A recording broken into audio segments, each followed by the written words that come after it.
Hi, this is CH.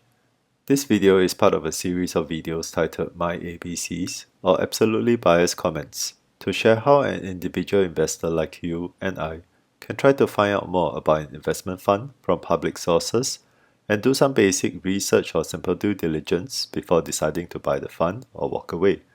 Do explore the other funds covered in this series and subscribe to the channel if you find this video useful. Some quick disclaimers before we start. This is not a product sales pitch or a recommendation to buy. I'm not sponsored by anyone to do this video. Please do your own research and be clear about the product features and risks before taking any action.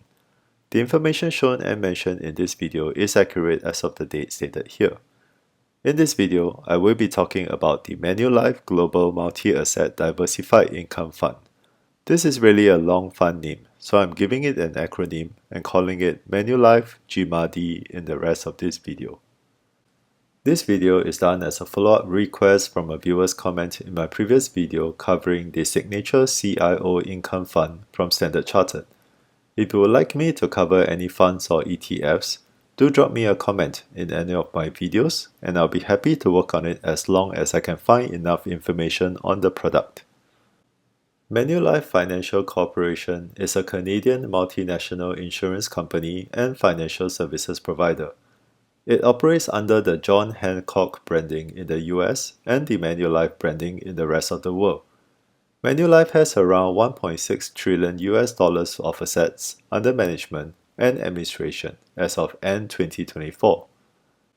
While best known for its insurance business, Manulife has a global wealth and asset management segment called Manulife Investment Management that has around 700 investment professionals managing about $496 billion worth of assets across fixed income, specialized equities, multi-assets, and private market solutions globally. The Manulife GMADI Fund is a sub-fund under the Manulife Global Fund or MGF fund family.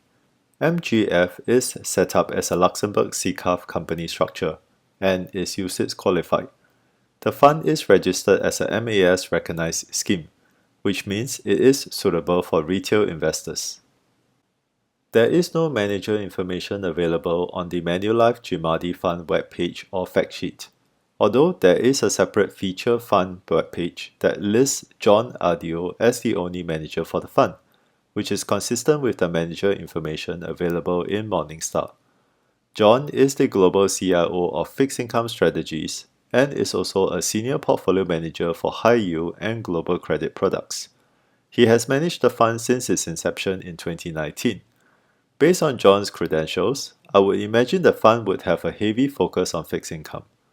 There is no other information available such as research analyst team or asset allocation team, so I'm not sure how well supported is John in this fund. The Manulife GMADI Fund name is a mouthful. I find the word diversify completely redundant as it already has a global exposure across multi-asset and is therefore obviously diversified. I suspect the marketing team was trying to find a way to differentiate the product with other GMAI funds in the market when they created this fund, but they could have been more creative than this. In any case, the investment objective of the fund is clear and straightforward. Income generation is the only objective stated. So it doesn't attempt to be greedy with capital appreciation like some other funds in the market. This means investors should expect a decently high distribution payout, but probably at the expense of any capital growth or even capital itself. The rest of the objective basically states the fund can invest across the broad equities, fixed income, and derivatives universe. We will look at the specific constraints in a while. The fund featured page provides a clear illustration of the main types of asset classes the fund will invest in. Fixed income looks to take priority with investment grade and high yield corporate bonds, emerging market debt, and preferred securities. Equities include high dividend stocks and REITs, although there is also option writing strategies on top of some equity exposures. The fund featured page then goes on to talk about creating a diversified portfolio of low correlated income source and better yield stability through investing in different asset classes and managing their associated risks. Then finally, the fund featured page gives a summary which I think is the gist of the strategy of the fund. Here, it states the fund has a low reliance on equity appreciation, that again implies capital growth is not an objective of the fund. The fund will focus on generating income through yield from fixed income and option premiums. It is worth noting that the fund will use both covered call option strategy and put writing option strategy, which is less common as most other income funds tend to use covered calls only. It is also stated that the fund mainly invests in developed market high-yield bonds and less rate-sensitive bonds that may refer to shorter duration bonds or loans. The fund will also invest in emerging market credits for spread opportunities. There is no style preference for equities, and from earlier information, I think the equity exposures will be mainly used for the option writing component. There is also a fund brochure that provides a different illustration on the asset classes that the fund will invest in, but essentially covers similar information. Let's get back to the prospectus. The investment policy states the fund only needs to have at least 70% of the assets invested, and the rest can be in cash equivalents. This is a much higher cash allowance compared to most other mutual funds I've seen. Personally, I prefer mutual funds to stay invested with at least 90% in the markets, and high flexibility for cash allocation should be more for hedge fund strategies instead. The fund is allowed to invest across all types of equities and fixed income, though specific limitations are mentioned later. The fund can invest max 10% in other UCITS or UCI funds, which is a common clause in most mutual funds. There is a paragraph giving some brief information on the investment process, which includes top-down views on economic and market conditions and prevailing investment trends, as well as bottom-up securities considerations such as liquidity, cost, timing, and attractiveness. Unfortunately, there are no further elaboration on this. The broad guideline on the limits of the main asset classes are also given here, though with a 10% to 90% equities and 10% to 90% bonds range, that doesn't really give investors any clarity on what to expect. Imagine you invest in a fund that has 90% equities today and it switches to 90% bonds the next month. It would be impossible to know what kind of returns the fund will generate. The prospectus goes on to state that the selection criteria for both fixed income and equities are primarily income generation, which would refer more to high-yield bonds and high-dividend stocks. Given the focus on high-yield bonds, there are more details stated in the prospectus. The fund can invest up to all of its 90% max fixed income exposure in high-yield bonds and unrated bonds. That being said, there is a max 20% in collateralized or securitized assets, max 5% in loss-absorbing bonds like COCO bonds, and max 10% in sovereign bonds from countries with non-investment grade rating. This follows by an additional paragraph that states the fund can hold up to 40% cash equivalents during extreme market conditions, which supersedes the 30% limit stated earlier. As mentioned earlier, I think such cash flexibility is better deployed on hedge funds rather than mutual funds. The fund also does not have any limitations or restrictions at country or region or issuer level, so technically it can be 100% US exposure today and switch to 100% Asia exposure the next month. The fund can hold investments in any currency, although the fact sheet states the fund is base currency in US dollars. There is also no mention about any restrictions on derivatives, in particular the covered call and put-right option strategies that the fund uses. There is an explanation on the uses of such option strategies in the fund brochure, but not having any guidelines on its usage is a concern. Lastly, the prospectus states the fund doesn't have a benchmark. There is also no target return or target yield mentioned. This is similar to the Fidelity GMAI fund that I covered in another video recently, where I said that without any benchmarks or target objectives, an investor won't even know what he is expecting to get out of the fund. The actual portfolio information of the Manulife GMADI fund is only available in the fund fact sheet. The fund AUM is currently at around 1.88 billion US dollars, which is a decent size considering it was only incepted in 2019 and there are several other popular funds with similar strategies in the market. The fact sheet provides a simplified asset allocation breakdown, showing 52% fixed income, 42% equities, and 6% cash. If we combine fixed income and cash, that will give us roughly a 60% fixed income, 40% equities mix that is similar to most GMAI funds in the market. However, given the permitted range of both equities and fixed income can each move from 10% to 90%, it is difficult to try categorize this fund in an asset allocation template. If I were to take the mid of the ranges, that would be 50% fixed income and 50% equities mix instead. So we can consider both later when we look at fund performance. Looking at the fixed income component, we can see that high yield bonds take up about 30% of the portfolio, which is more than half of the fixed income allocation, while investment grade bonds is only about 13%. There is no information on sovereigns versus corporates breakdown, so we can't really tell how they are mixed within these numbers. It is an important data that is missing though, as for example, investment grade sovereigns and investment grade corporates have different risk considerations. The fact sheet does provide credit rating breakdown expressed in 100% terms. Our main focus would be the high yield stuff, and it is shown here that there is about 29% in single B and 8% in triple Cs and below, which are really the risky ones as bond default risk goes up exponentially as we move down the credit rating category. If we calculate the exposure on portfolio basis, that would be about 10 to 11% of the portfolio having these riskier high yield bonds. Some funds will tend to avoid triple Cs and below bonds as it may not be worth the risk for the higher coupon yields. The equities component is also quite simplified, which shows about half of the exposure in developed market equities, which would be direct stock holdings, and the other half in equity-related securities, which should be the option strategies. This implies there are no emerging market equity exposure in the portfolio.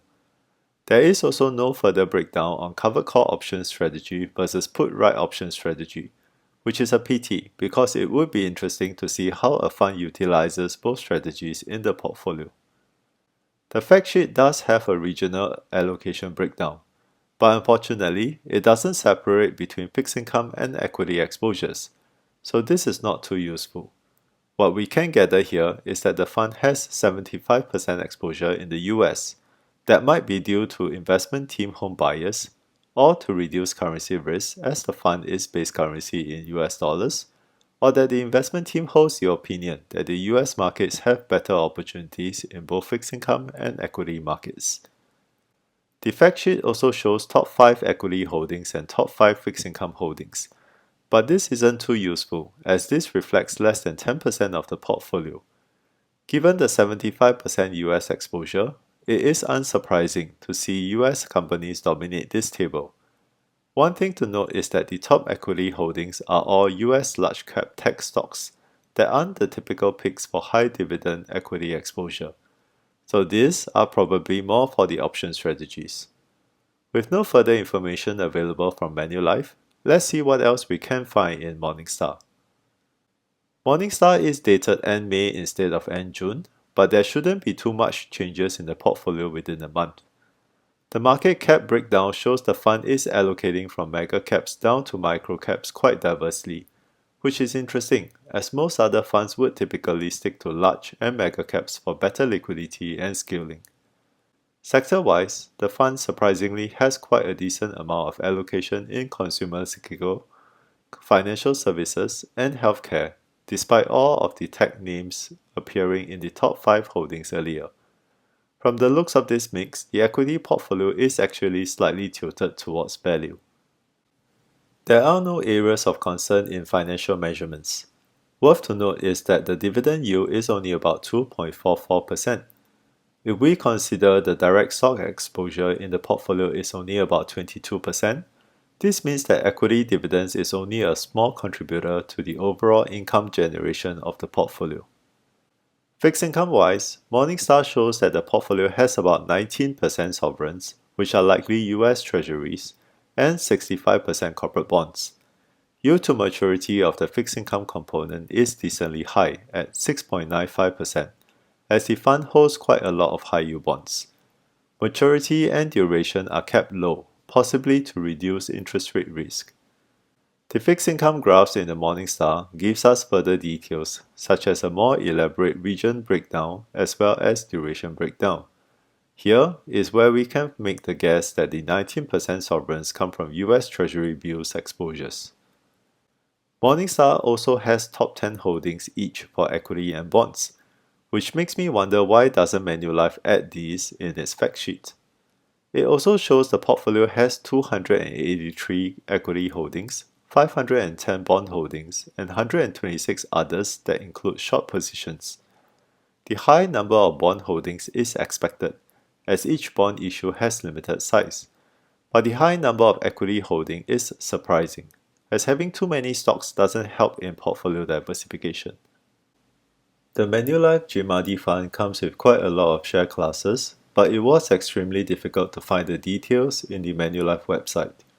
The website doesn't give a full list of the share classes, and there is no ISINs available in the web pages. The fact sheet shows only the distributing US dollars and Sing dollar classes. I had to refer to Morningstar to find out that the fund has several other currency classes as indicated here.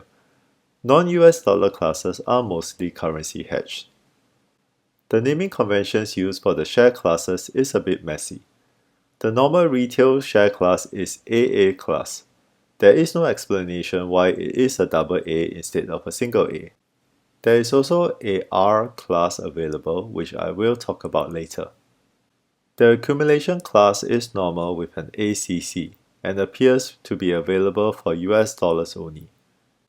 There is an annual distributing class that doesn't have any codes, so it just appears as AA US dollars, which confuses people. The rest of the distributing classes for the fund are monthly distribution frequency and comes in two versions that are INC and MDISTG.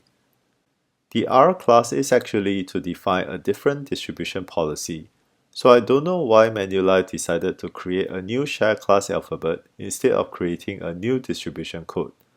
Like I said, this is messy, and the people responsible to define these share class codes is doing a bad job. Most of the share classes were created at fund launch in 2019. The R class was created in 2020, while the accumulation class was created only in 2023. Probably at the request of clients who didn't really want to get distribution payout for tax reasons. The AA and R classes charge a 1.5% management fee. Adding other expenses comes to a total expense ratio or TER of around 1.66%. Up to 60% of the management fee can be paid by Manulife to distributors as trailer fees. This fee amount is broadly in line with most of the global multi-asset income funds in the market. The fund allows distributors to charge up to 5% subscription fees, although I think anything more than 2% for mutual funds is excessive. Let's go through the different distribution policies next. The AA US dollar class is called Net Annual Distributing. As described in the prospectus, this is distribution net of fees and other expenses, meaning these fees are deducted from the intended gross distribution instead of NAV. There is also no mention of using capital, so all the distribution should come from natural income generated. This would mean that the share class would retain the most capital in the NAV and likely have the lowest distribution yield. The share class has a 2.15% per annum distribution yield as per fund fact sheet. The AAINC share classes are called net monthly distributing. While the fees are also deducted from the intended gross distribution instead of NAV, there is a mention that distributions may also be paid out of the realized gains and/or capital. This means that these share classes would likely have a higher distribution yield than the natural income generated.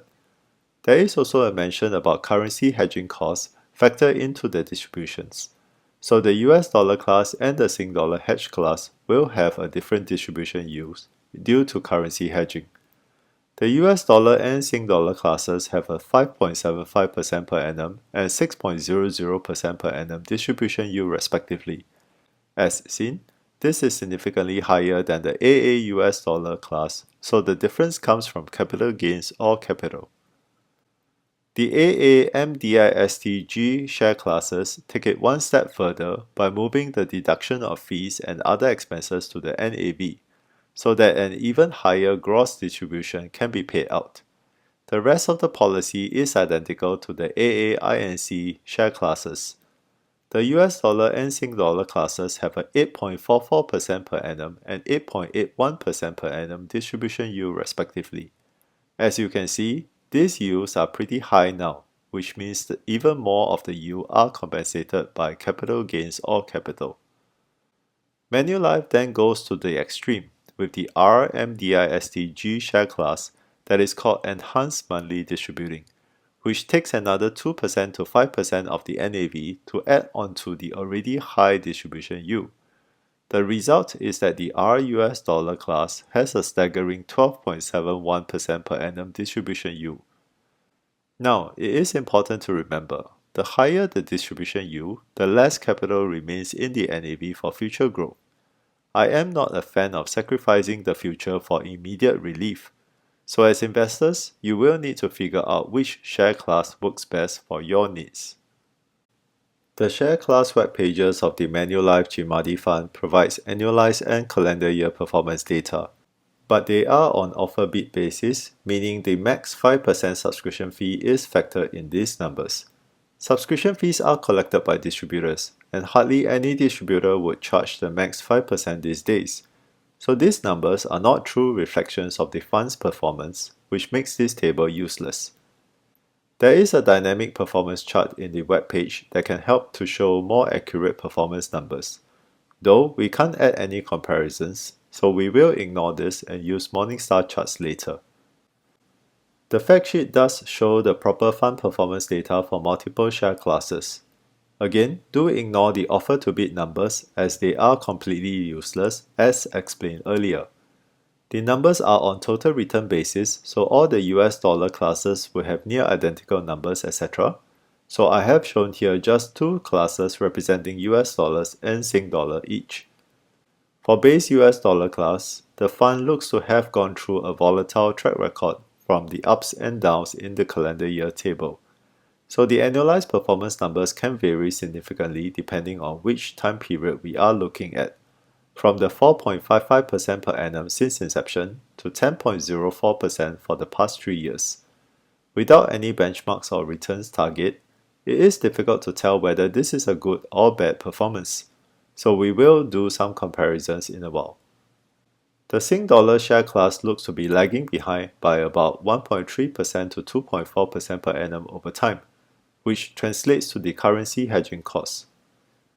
If we revisit the distribution yields of the different share classes again, we can see that those with above 8% payout yield would likely impact capital because the fund has only delivered 3.84% for the first half of the year, and the R class with more than 12% yield will almost certainly reduce the fund NAV year after year, which means the remaining investment in the fund will keep shrinking.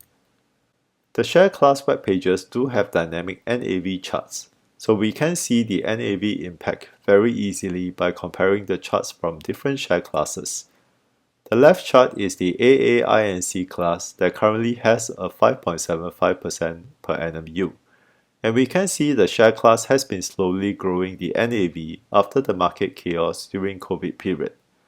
The right chart is the RMDISTG class that currently has a 12.71% per annum yield, and we can see the share class NAV continues to decline over time, and this will continue to happen as the fund cannot generate enough returns to compensate for the high payout yield. So do consider carefully what kind of investment experience you want to have when choosing the share classes of this fund. Let's come back to discuss the fund performance. So here I am using Morningstar charts to do some comparisons. Without a benchmark and with a way too flexible asset allocation limit, it is difficult for me to find suitable matches, so I will start with passive ETFs that are similar to the current asset allocation mix in the fund. Here we have two iShares ETFs for easy comparison. AOR has roughly a 60% equity, 40% bonds mix, while AOM has roughly a 40% equity, 60% bonds mix. The fund currently has an asset allocation more similar to AOM. Looking at the full performance history of the fund, we can see that the fund has lagged behind both the ETFs, with the underperformance in the early COVID period being the key detractor. If we skip that part and look at past 5 years, the fund has outperformed AOM and has been close but unable to outperform AOR. This suggests the fund has been providing a performance experience more like roughly a 55% equities, 45% bonds allocation through this time. Comparing against other popular GMAI funds in the market shows that Manulife GMADI has nicely outperformed, especially in 2024. So from a performance perspective, Manulife looks to be a better pick than other GMAI funds in this chart. As with other multi-asset funds I covered previously, I do want to highlight that if you are purely looking at asset allocation aspects, it is often quite easy to replicate the broad allocation with ETFs available in the market and get a better total return. For example, allocating 50% global equities plus 50% global bonds or global corporate bonds using iShares ETFs shown in this chart would have delivered a better return than the fund since its inception. Sing dollar investors can also easily construct an asset allocation mix using a Mundi Index MSCI World Fund and PIMCO GIS Income Fund as examples to represent global equities and global bonds. With that, let's summarize our findings. Manulife Investment Management is a growing asset management business under the strong parent of insurance-focused Manulife. Investment team information is difficult to find. The fund manager info was only found in the featured fund page, and there is no information on the rest of the investment and research team. The fund strategy is overly flexible in terms of the very broad allocation range of both equities and bonds, as well as cash. This makes it impossible for investors to understand the risk and return expectation coming from the fund. Investors will also need to constantly look out for significant adjustments in the portfolio, as that may lead to big changes in the performance. The lack of a benchmark or return target adds on to the uncertainty of what to expect from the fund. There is limited information available on the current portfolio construct. What we can gather is that the fund is currently US and developed market bias, tilted more towards bonds than equities, has a high allocation to high-yield bonds, and the really low credit-rated exposures are concerning, and has quite a bit of allocation to equity option strategies, but there is no information available at all in this area. Performance-wise, the fund looks to have decently outperformed other GMAI funds in the market. While the steep correction in 2020 is a concern, the fund managed to do quite well in 2024. So hopefully the fund manager can continue to work out a decent performance going forward. However, purely on broad asset allocation, I have shown that it is possible to construct your own preferred asset allocation mix to get better returns. The fund does offer a variety of share classes, and those with more than 8% payout yields will likely negatively impact the fund capital. As such, I would suggest investors to consider the share classes with lower payout yields so that the long-term investment experience can be more rewarding. In conclusion, I am not a fan of the overly flexible fund strategy, though Manulife GMADI Fund has shown to deliver better performance than peers. So for investors looking for a single fund with an income-focused approach, this may be a worthwhile consideration. This concludes my absolutely biased comments on the Manulife Global Multi-Asset Diversified Income Fund, or Manulife GMADI as I call it in this video. Again, if you find this video useful and would like to see more related contents, please subscribe to the channel. Thank you and have a great day.